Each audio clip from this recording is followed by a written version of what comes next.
धन्यवाद हो और प्रभु की महिमा और प्रभु की बड़ाई हो कि प्रभु ने आज हमारे जीवन में फिर एक नया दिन दिया कि हम परमेश्वर की आराधना कर सकें, उसकी महिमा कर सकें और उसके नाम को ऊंचा कर सकें। आप बोलो हालेलुया, जोर से बोलो हालेलुया, हालेलुया। कितने लोग हैं जो आराधना करना चाहते हैं, अब करना चाहते हैं? आज मैं आपको आराधना के बारे में सिखाऊंगा। आराधना है क्या? बहुत बार ऐसा होता है कि कुछ लोग नहीं करना चाहते, वो सोचते हैं कि हम पता नहीं प्रभु को प्रसन्न करेंगे कि नहीं करेंगे, कि हमें गाना नहीं आता। मैं आज आपको सिखाना चाहूंगा कि आराधना क्या है। खाली खाना ही आराधना नहीं, गाना ही आराधना नहीं है। जो गाने वाले वही आराधना नहीं कर सकते, हम सभी लोग आराधना कर सकते हैं। लेकिन आज मैं आपको आराधना करने का तरीका बताता हूँ, क्योंकि हमारे मुख से जो भी शब्द निकलते हैं परमेश्वर की महिमा के लिए, वो सब आराधना है। वो सब क्या है? आराधना है। नाचना, गाना, कूदना, यही खाली आराधना ही है। क्योंकि आज चर्चों के अंदर बहुत सारा यही आराधना चलती है। तो लोग क्या करते हैं? शोर मचाते हैं, जोर जोर से डांस करते हैं, जोर जोर से नाचना शुरू करते हैं, कूदना शुरू करते हैं। वो सोचते हैं कि हम खुदा जो परमेश्वर है उसको प्रसन्न करेंगे, लेकिन परमेश्वर ऐसे प्रसन्न नहीं होता। परमेश्वर हमारे दिल से जो शब्द निकलते हैं, जो हमारे दिल से परमेश्वर की महिमा निकलती है, उन शब्दों से क्या होता है? प्रसन्न होता है। तो परमेश्वर चाहता है कि हम उसके साथ क्या करें? बात करें। जब हम बात करते हैं, जैसे भी शब्द हमारे मुंह से निकलते हैं, जैसे भी शब्द हमारे मुंह से निकलते हैं, वो सारे क्या है? आराधना है। वो परमेश्वर की आराधना है। आज हम देखेंगे, पौलुस लिखता है तीमुथियुस को कि कैसे आराधना की जाए। आज मैं आपको बताना चाहता हूँ, हम देखेंगे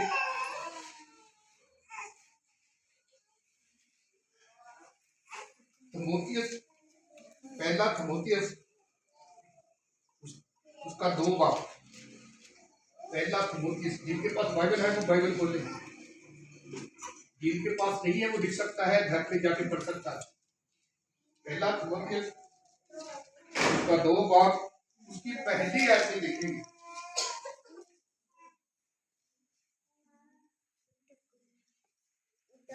नए नियम में तीमुथियुस, पहला तीमुथियुस उसका 2 बाब।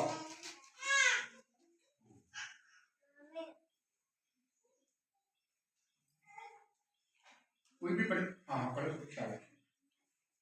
अब मैं सबसे पहले यह उपदेश देता हूँ कि विनती और प्रार्थना और निवेदन और धन्यवाद सब मनुष्य के लिए किए जाए। हाँ जी, बस एक एक आयत पढ़ना, ठीक है? यहाँ पर पौलुस लिखता है कि अब हम सबसे पहले ये आज्ञा करता हूँ कि विनती और प्रार्थना, निवेदन और धन्यवाद सब मनुष्यों के लिए किए जाए। जीवी आराधना हम सभी लोगों के लिए, सभी रिश्तेदारों के लिए, कलीसिया के लिए, परमेश्वर के दासों के लिए, उच्च पद, जिनके ऊंचे पद हैं, उनके लिए जब हम प्रार्थना करते हैं तो हम परमेश्वर की क्या करते हैं? आराधना करते हैं। क्योंकि हम परमेश्वर के वचन की क्या करते हैं? पालना करते हैं। पालना करना ही आराधना है। वचन की पालना करना ही आराधना है। अगर आप जहां से नाच के चले जाओगे, कूद के चले जाओगे, तो दिल से तो परमेश्वर को आपने महिमा दी नहीं है, तो वो आपकी आराधना नहीं है। परमेश्वर क्या बोलता है?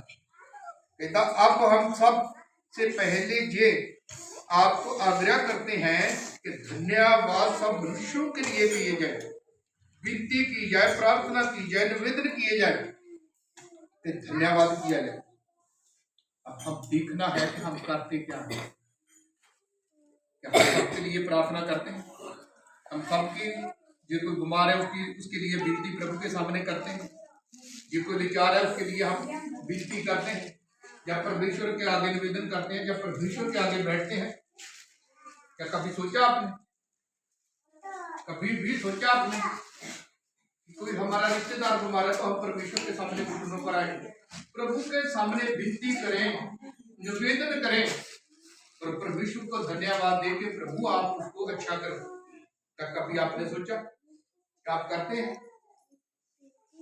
राजमा करने के अलग अलग तरीके।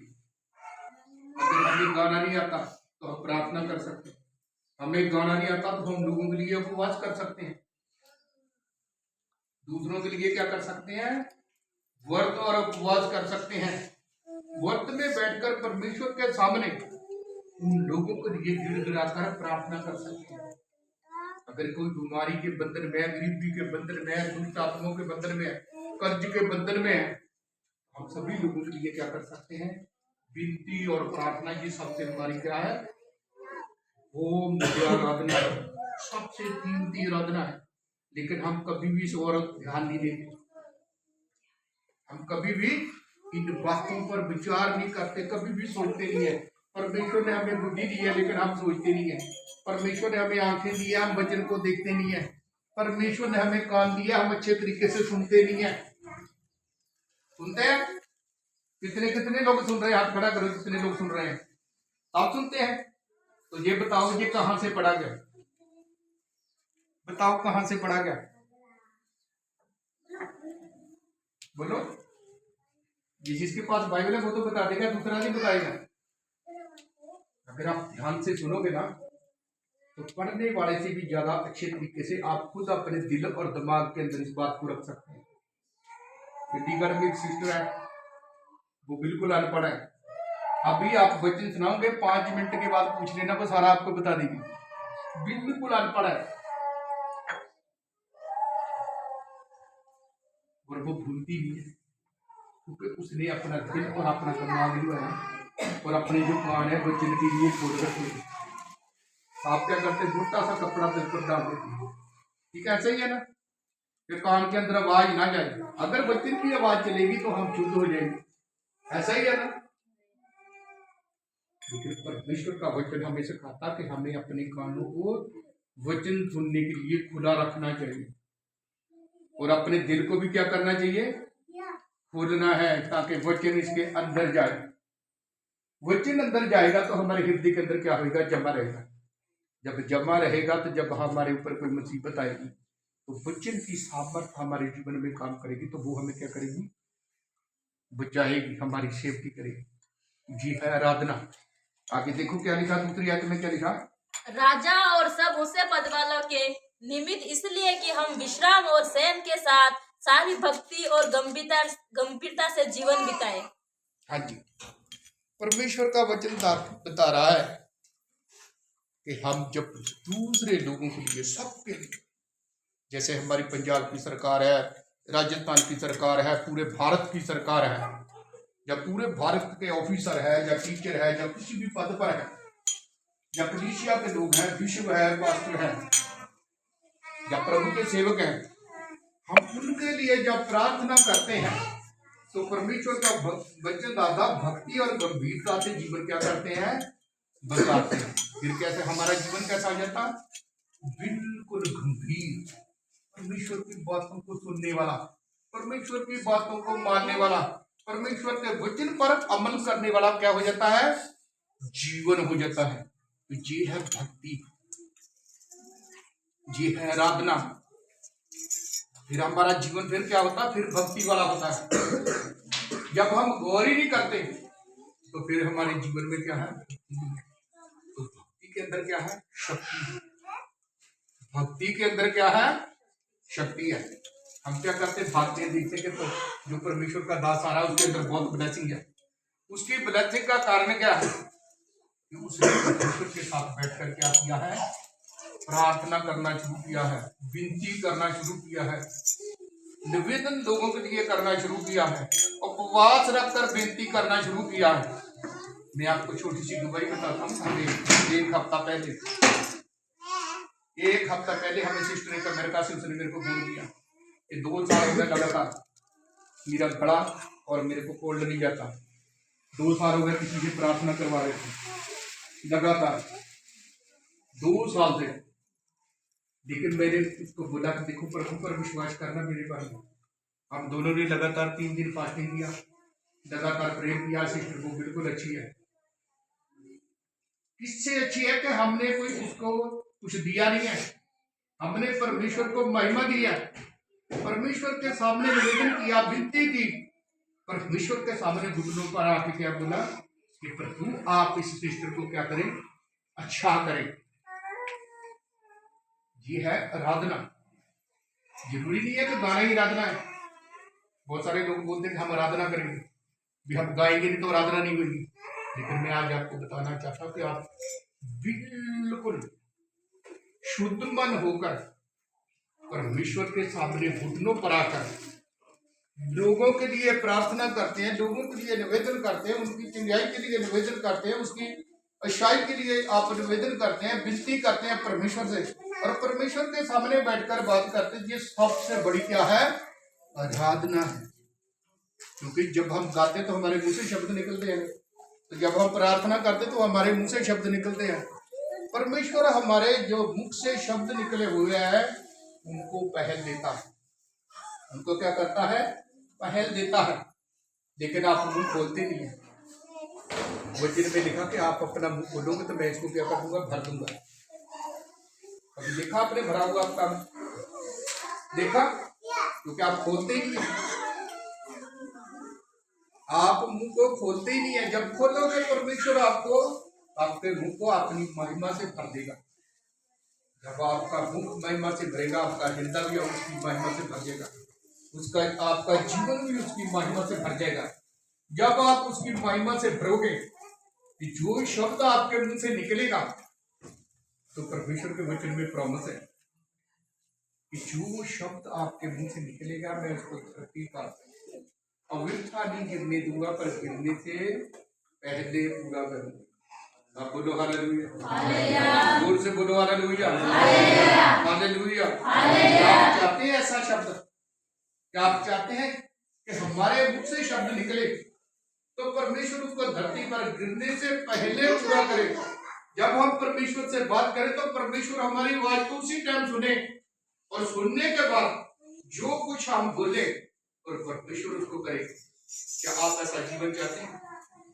अगर आप ऐसा जीवन चाहते हैं तो हर रोज अपने घर पे करें, हर रोज इस वचन के अनुसार प्रार्थना करें, इस वचन के अनुसार परमेश्वर की महिमा करें, इस वचन के अनुसार परमेश्वर की आराधना करें, इस वचन के अनुसार परमेश्वर के सामने बैठकर सभी लोगों के लिए, चाहे कोई आपसे वैर करता है, ईर्ष्या करता है, जलस करता है, क्रोध करता है, विरोध करता है, नफरत करता है, सबके लिए क्या करो? परमेश्वर के सामने विनती करो, प्रार्थना करो, निवेदन करो कि प्रभु इनकी जीवन के सब जीवन के अंदर जितनी भी कमियां हैं वो सारी निकल जाए, और इसका जीवन भी आपकी पवित्र महिमा वाला बने।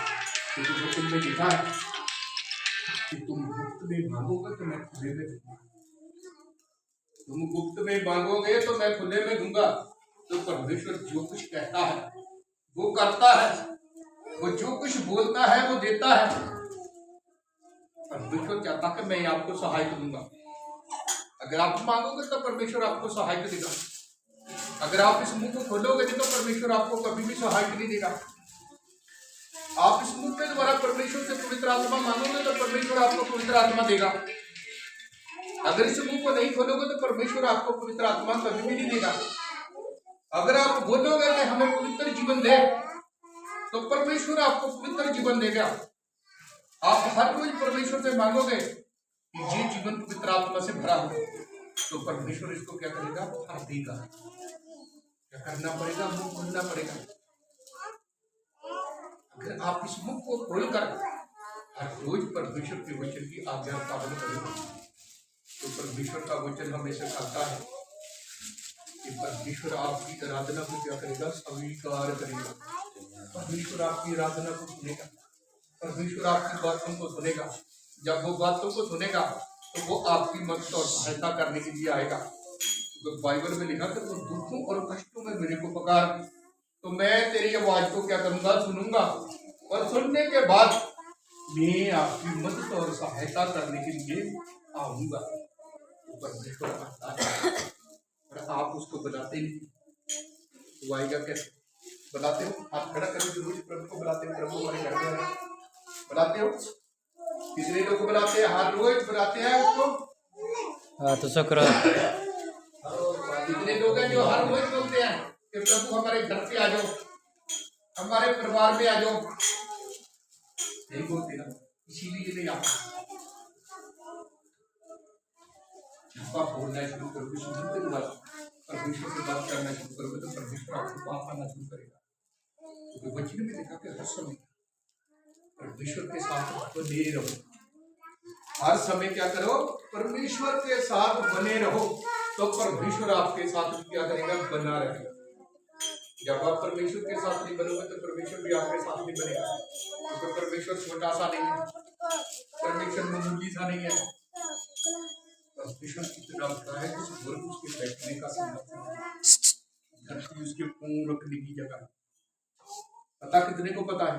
इस स्वर्ग का संगापन उसका जो है, स्वर्ग उसके बैठने का संगापन है। जो पृथ्वी है वो उसके पांव रखने की जगह है। तो वो छोटा सा परमेश्वर नहीं, हम उस परमेश्वर की आराधना करते हैं, उस परमेश्वर की महिमा करते हैं जो मौत से भी बचाने की सामर्थ रखता है, जो बीमारियों से आजाद करने की भी सामर्थ रखता है, हमें गरीबी से आजाद करने की भी सामर्थ रखता है, हमें दुष्ट आत्माओं से आजाद करने की भी सामर्थ रखता है, हमें सभी बंधनों से आजाद करने की सामर्थ रखता है। वो चाहता है कि आप इस मुख के द्वारा परमेश्वर की आराधना करें। आराधना कैसे करें? तो जितने भी लोग हैं, चाहे वो आपको जानते हैं चाहे नहीं जानते हैं, चाहे आपसे बोलते हैं चाहे नहीं बोलते हैं, चाहे आपसे बात करते हैं चाहे नहीं करते हैं, तो हम सब लोग उनके लिए क्या करें? परमेश्वर के सामने विनती और निवेदन करें, परमेश्वर के सामने प्रार्थना करें कि प्रभु जैसे हमने आपको जाना है, आपके वचन को जाना है, आपकी महिमा को जाना, जी भी सब लोग आपकी महिमा को